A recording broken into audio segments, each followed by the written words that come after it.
Sem Pena é um documentário de Eugênio Pupo, produzido em 2014 no Brasil, e que trata do sistema penal brasileiro.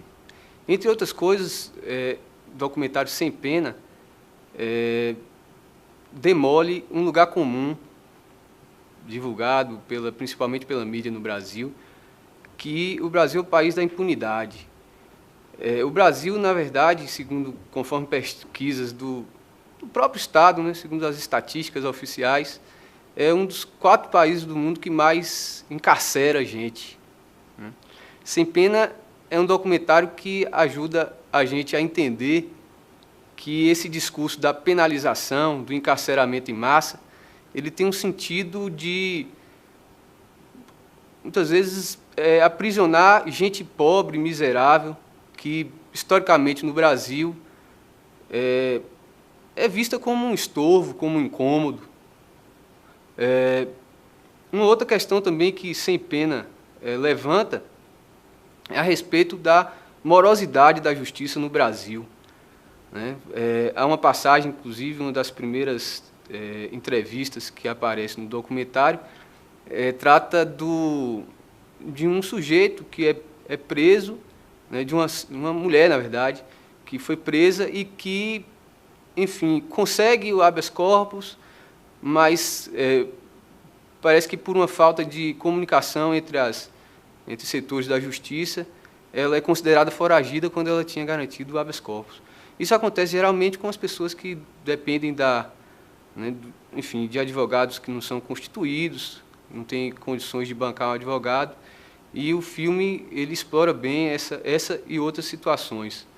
Uma outra questão também que que o filme Sem Pena mostra de maneira bastante contundente é a relação que existe entre a história da prisão e uma história uma sensação de que a punição, de que a vingança resolve algo na sociedade. No entanto, há uma falta, que pelo menos eu senti no filme, exceto tirando umas 2 falas, 2 testemunhos, de uma crítica mais contundente à própria prisão. Eu costumo dizer, como historiador, que as coisas que existem historicamente, elas podem também deixar de existir. Há um movimento chamado abolicionista, um movimento abolicionista penal, que se organiza e articula uma luta contra a existência da prisão. Isso gera uma série de questões polêmicas, mas também é um convite para se experimentar uma vida sem a punição. Um importante filósofo do século XX, num livro dedicado ao nascimento da prisão,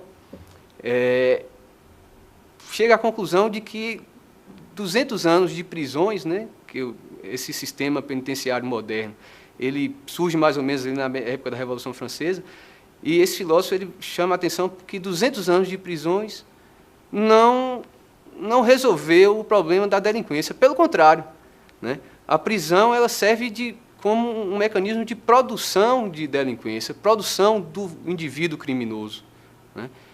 Nesse sentido, ela é vitoriosa, nesse sentido oculto, porque o que ela anuncia, o que a prisão anuncia, pelo menos esse sistema penitenciário moderno, é que ela existe para reformar o indivíduo, para reinserir o indivíduo criminoso na sociedade. Mas o que ocorre, na verdade, não é isso. Os indivíduos que retornam da prisão, e isso é uma outra coisa que aparece no filme, no documentário Sem Pena, é a ideia de que a prisão é a universidade, a academia do crime. Isso aparece em várias falas, tanto de ex-presos quanto de especialistas no sistema prisional brasileiro, que informam que a prisão no Brasil, ela, na verdade, ela funciona como um mecanismo de agenciamento, de pessoas que muitas vezes cometem delitos pequenos, mas que acabam ingressando no mundo do crime, porque, desamparadas pelo Estado, muitas vezes miseráveis, acabam sendo captadas pelo crime organizado, né? Uma outra coisa também que o filme trata de maneira assim, de relance, mas que é bastante importante também na história da prisão no Brasil, é a existência das facções, né? As facções têm uma relação curiosa, que é uma forma, né, enfim, uma forma de organização dos presos para, inicialmente, elas surgem com essa proposta de uma forma de organização dos presos para exigir os direitos básicos, né, do cidadão, né, os direitos básicos na prisão. Então, e há uma correlação, né, quanto mais precária as prisões, quanto mais tenebrosa as cadeias no Brasil, maior o número, né, de adeptos, ou de aderentes, de indivíduos que acabam sendo captados, né, capturados por essas facções, né? Então, essa é uma disputa que, a meu ver, alimenta, inclusive, a existência do próprio Estado.